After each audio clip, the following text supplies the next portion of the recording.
Assalamualaikum warahmatullahi wabarakatuh.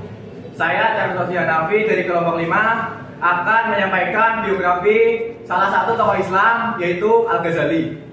Al-Ghazali lahir di desa Ghazalah, dekat Tus, Iran Utara pada tahun 450 Hijriah.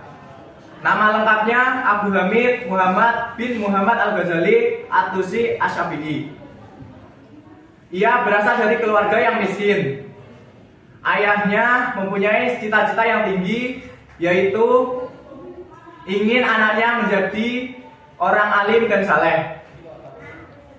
Imam Al-Ghazali adalah seorang ulama, ahli fikir, ahli filsafat Islam yang terkemuka, yang banyak memberi sumbangan bagi perkembangan kemajuan manusia.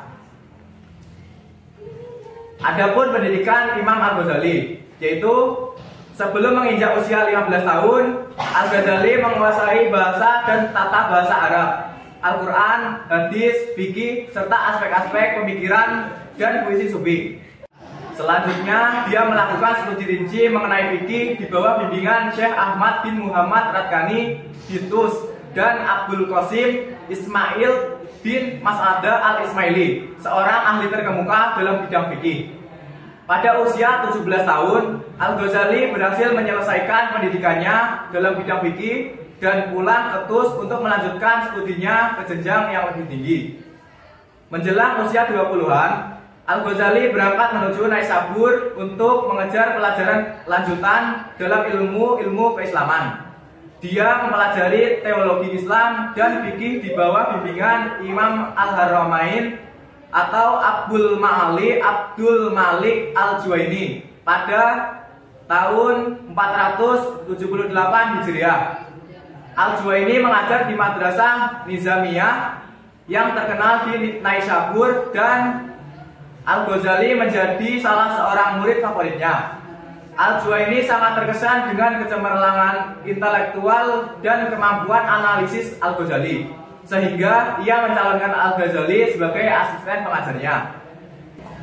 Al-Ghazali berguru pada Imam Al-Juwaini hingga menguasai ilmu mantik, kalam, fikih usul fikih, filsafat, tasawuf, dan retorika perdebatan. Ilmu-ilmu yang didapatkannya dari Al-Juwaini benar-benar ia kuasai, termasuk perbedaan pendapat dari para ahli ilmu tersebut, hingga ia mampu memberikan canggahan-canggahan kepada para penentangnya. Karena kemahirannya dalam masalah ini, Al-Juwaini menjuluki Al-Ghazali dengan sebutan Bahr Muhrik atau lautan yang menghanyutkan.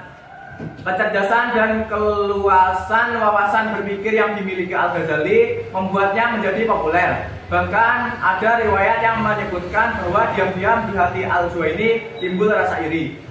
Begitu Al-Ghazali mulai mengajarkan fikih, kalam, dan hadis di Nizamiyah, nama dan ketenarannya mulai tersebar di seluruh wilayah Islam. Sebagai pelindungnya, Nizam Al-Mulk secara rutin mengkonsultasikan semua isu agama dan politik penting saat itu.